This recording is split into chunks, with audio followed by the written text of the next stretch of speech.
Hello students, in the previous class we are learned about the first two types of variable scope.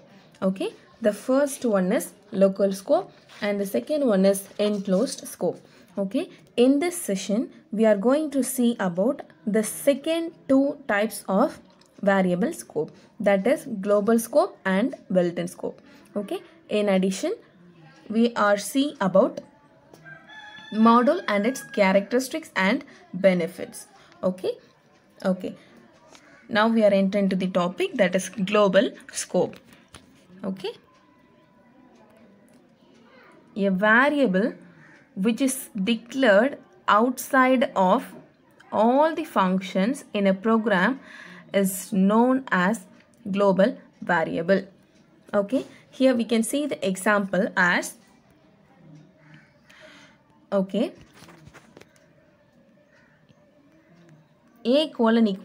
10. Okay, next we can declare one variable, that is display1. Okay, that is display1, and the next step will be variable assignment. A variable a which is assigned to the value 7. Okay, the next step is we can print the value of a. Next step is we can call the display of function. Okay, we can call the display of function. The next step will be printing the value of a, that is this one. Okay, the first printing statement, that is a. Okay, first we can execute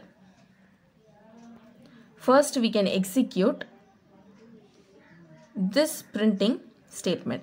Okay, this printing statement, this one.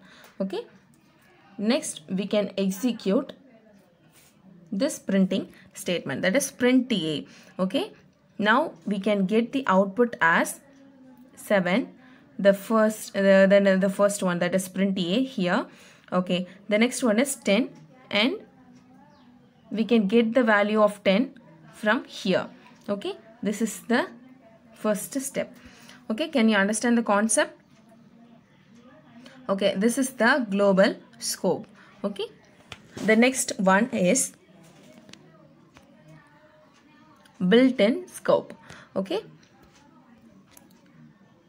a variable or module which is defined in the library functions of a programming language has built-in or module scope. Okay, built-in scope or module scope. Okay, here we can see the example, built-in or module scope. Okay, here we can assign the value of the variable name is display1. Okay, display1, and we can get the another one nested function, that is display2. Okay, and we can print the value of a, and we can call the nested function, that is display2, and again we can print the value of a, which will be appeared in the first one. Okay, first function printing statement, that is print a, and the first statement calling function. Okay, the first function calling statement will be appeared in the last step of the program. Okay, this is the concept of built-in scope. Okay, module. The first step is a module is a part of a program. Okay, a module is a part of a program, and the second step is programs are composed of one or more independently developed modules. Okay, the programs can be developed with the independently developed modules. Okay, the third point is a program can be divided into small functional modules that work together to get the output. Okay, this is the important step. Okay, a program can be divided into small functional modules that work together to get the output. Okay, and the final step is the process of subdividing a computer program to separate subprograms is called modular programming. Okay.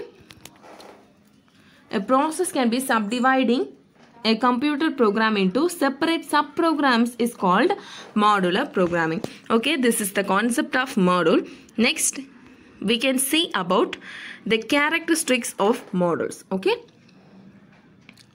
Okay. The first step is modules contain instructions, processing, logic and data. Okay, modules contain instructions, processing, logic and data. Okay, these are the components having modules. Okay, the second step is modules can be separately compiled and stored in a library. Okay, modules can be separately compiled. It can be run separate timing. Okay, modules can be separately compiled and stored in a library. Okay, it can be stored in the library. Okay, the third step is modules can be included a program. Okay, it can be included in a program. Okay, the next step is module segments can be used by invoking a name and some parameters. Okay, module segments can also be used by invoking a name and some parameters. And the last step is module segments can be used by other modules. Okay, these modules can be used by other modules. Okay, these are the characteristics of modules.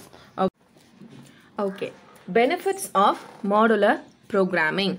Okay, less code to be written. Okay, the limited number of codes to be written in the program. The second step is modular programming allows many programmers to collaborate on the same application. Okay, modular programming allows many programmers to work under the same application. Okay, the third step is the code is stored across multiple files. Okay, the code can be used to store multiple files. The fourth step is errors can be easily identified. Okay, the limited number of codes to be used inside the programming, so the errors can be easily identified.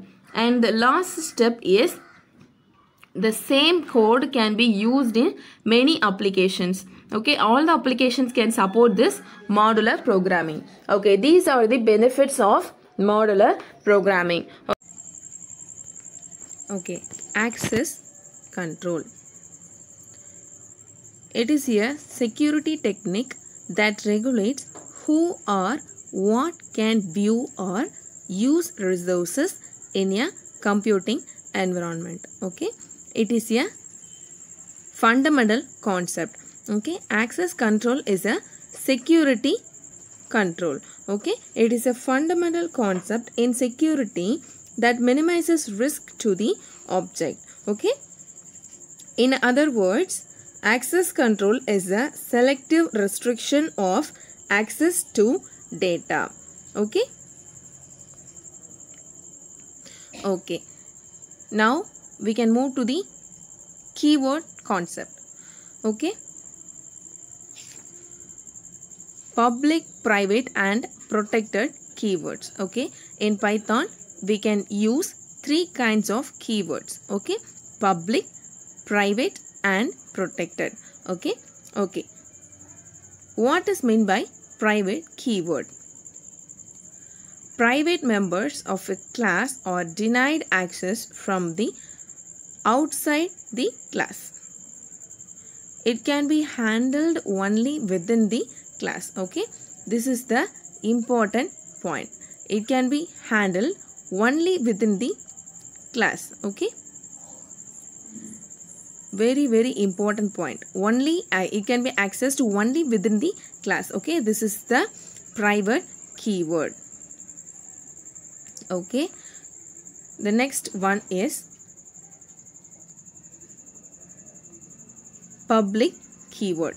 Okay, public members are re-accessible from outside the class. Okay, okay, it can be accessed from the outside the class. Generally, methods can be declared using this keyword. Okay, in Python and C and C++, Fortran also we can use this public keyword to declare the variable publicly. Okay, it can be declared outside the class. Okay, this is the concept of public keyword.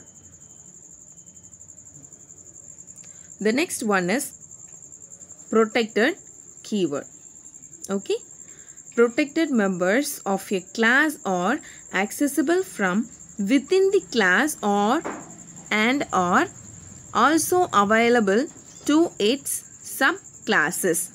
Okay, it can be also available in subclasses. Okay, but this kind of keyword is not necessary to add it. Okay, it is not necessary to add this keyword into the Python program. Okay, we can use the public keyword mostly.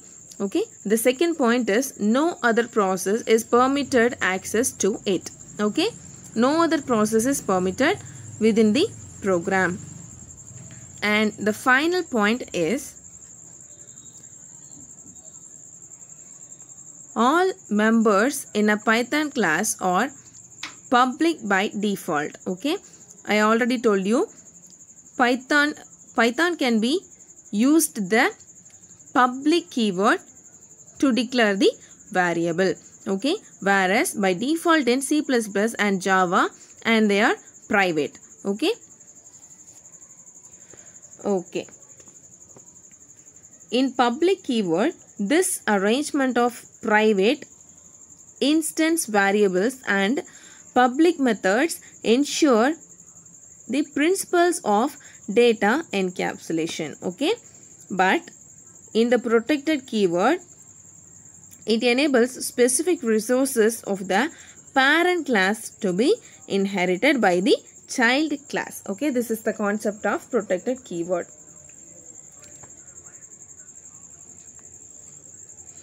Thank you for watching this video, students. Thank you so much.